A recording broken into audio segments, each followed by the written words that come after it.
Assalamualaikum warahmatullahi wabarakatuh.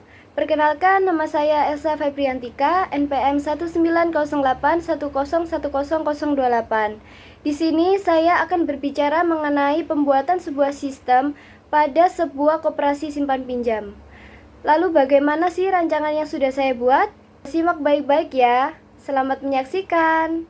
Baik, koperasi simpan pinjam ini saya namakan Hemat Sentosa, di mana Koperasi Hemat Sentosa memiliki 3 cabang di Surabaya, yaitu di Rungkut, di Manyar, dan di Medayu. Lalu ada beberapa fitur yang terdapat pada Koperasi Hemat Sentosa ini. Yang pertama ada anggota koperasi, yang kedua ada petugas koperasi, yang ketiga ada angsuran pinjam, yang keempat ada penarikan uang, dan kelima ada peminjaman anggota, dan yang terakhir ada simpanan anggota.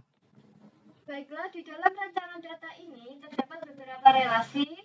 Yang pertama ada relasi anggota, ada relasi pegawai, ada relasi peminjaman, ada relasi angsuran, relasi simpanan, dan relasi penarikan.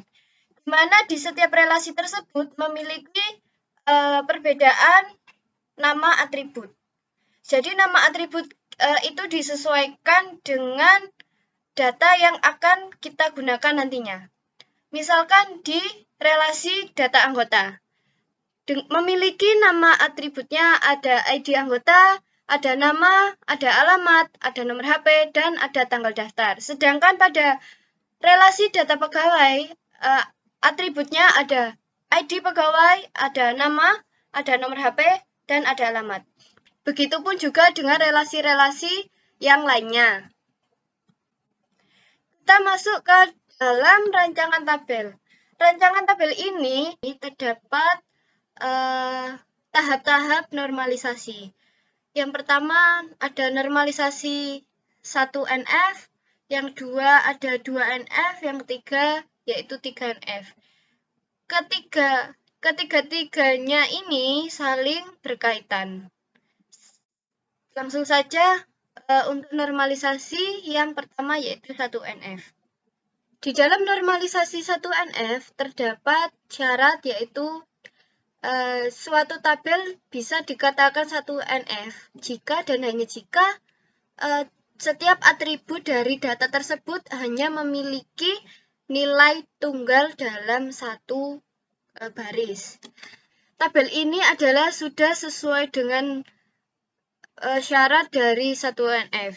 Jadi dalam 1NF tidak boleh ada duplikasi data.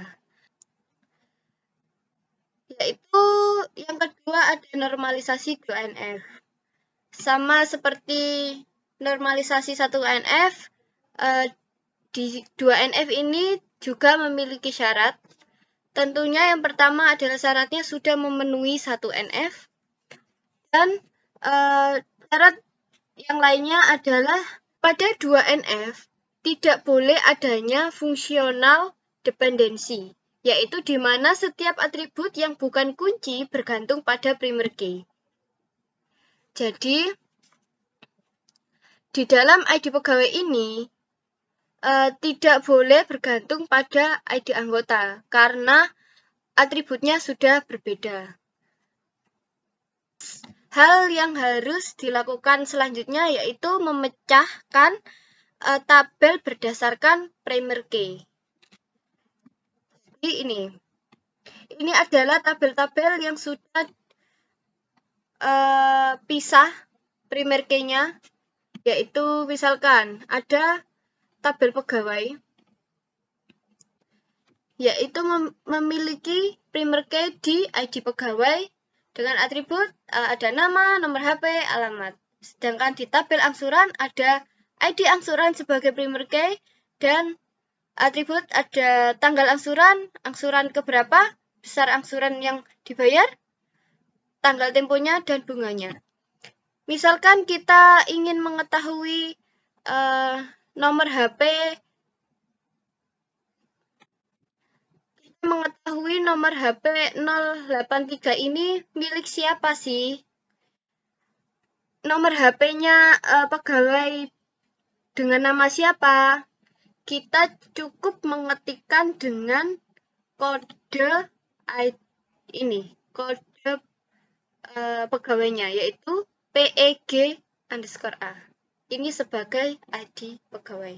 Begitupun dengan tabel angsuran dan tabel-tabel yang lainnya.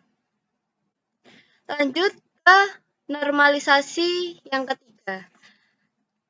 Syarat dari normalisasi yang ketiga ini tentunya sudah memenuhi syarat normalisasi yang kedua, sudah memenuhi 2NF.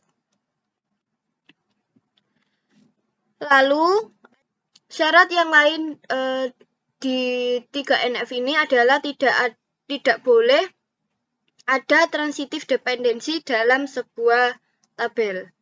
Intinya 3NF ini terdapat suatu atribut yang tidak bergantung pada primer key, tetapi bergantung pada field yang lain. Maka atribut-atribut tersebut perlu dipisah ke tabel baru. Jadi harus membuat tabel yang baru. Misalkan ini.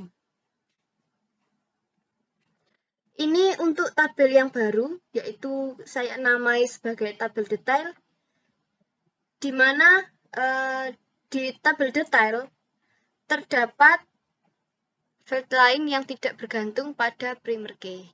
Jadi dalam tabel detail, misalkan kita mengetik dengan kode AK01, maka akan keluar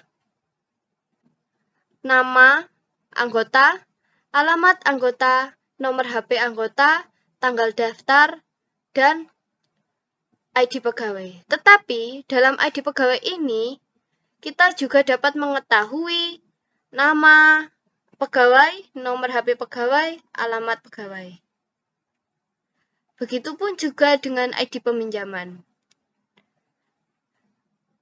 Misalkan kita ingin mengetahui siapa sih yang meminjam pada tanggal 15 bulan 5 tahun 2020 ini, maka kita akan mengetikkan PIN di ID peminjaman. Dari tabel-tabel ini dapat dilihat pada tahap normalisasi 3NF yang menghasilkan tabel baru dari hasil pemecahan atribut yang ada pada fitur koperasi simpan pinjam. Jadi hasil akhirnya itu data yang tercipta pada tabel detail. Ada ID anggota sebagai primer key, lalu ada ID peminjaman sebagai forgen key, ID angsuran, ID simpanan, kode penarikan, dan ada cabang. Kode cabang ini tidak bergantung pada ID anggota. Itu adalah penjelasan rancangan tentang sebuah sistem pada koperasi simpan pinjam. Semoga apa yang saya sampaikan dapat bermanfaat bagi kita semua. Saya akhiri, wassalamualaikum warahmatullahi wabarakatuh. Terima kasih.